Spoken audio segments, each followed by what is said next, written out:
الصلاۃ والسلام علیکہ یا سیدی یا رسول اللہ وعلی آلک و اصحابک یا سیدی یا نور اللہ۔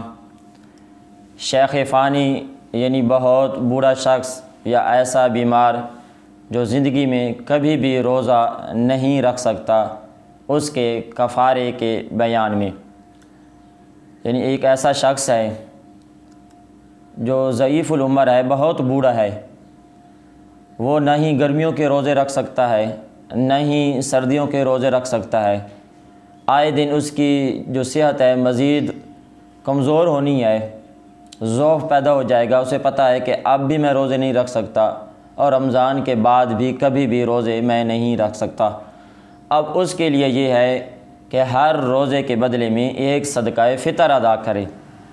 ہر روزے کے بدلے میں صبح اور شام کا کھانا کسی مسکین کو کھلائے، یا ہر روزے کے بدلے میں ایک صدقہ فطر دے، یعنی صدقہ فطر گندم کے لحاظ سے 2 کلو بنتا ہے اور علماء کرام نے وہ 140 روپے قیمت مقرر کی ہے۔ اور اسی طرح دوسرا آدمی یہ ہے کہ وہ اتنا زیادہ بیمار ہے اور اس کی ایسی بیماری ہے کہ وہ آئے دن اس میں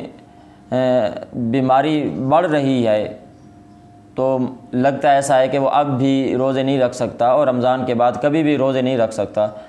تو اس نے بھی اپنے ہر روزے کے بدلے میں ایک صدقہ فطر ادا کرنا ہے۔ تو 30 روزے ہیں تو 30 صدقہ فطر ادا کرنے ہیں اور ایک وہ فطرانہ ادا کرنا ہے۔ تو اس لحاظ سے اب اگر کسی نے صدقہ فطر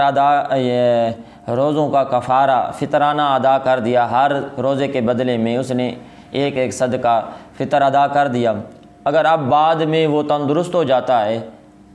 اور اس قابل ہے کہ وہ روزے رکھ سکتا ہے، تو اب اس پہ لازم ہے کہ وہ روزے رکھے اور جو صدقہ فطر ادا کیا تھا وہ اس کا نفل ہو جائے گا، نفلی ثواب بنے گا، اور اب اس نے روزے رکھنے ہیں۔ اگر وہ روزے نہیں رکھ سکتا تو پھر وہی اس کا جو صدقہ فطر اس نے ادا کیا تھا ہر روزے کے بدلے میں، وہ اس کے روزوں کا کفارہ بن جائے گا۔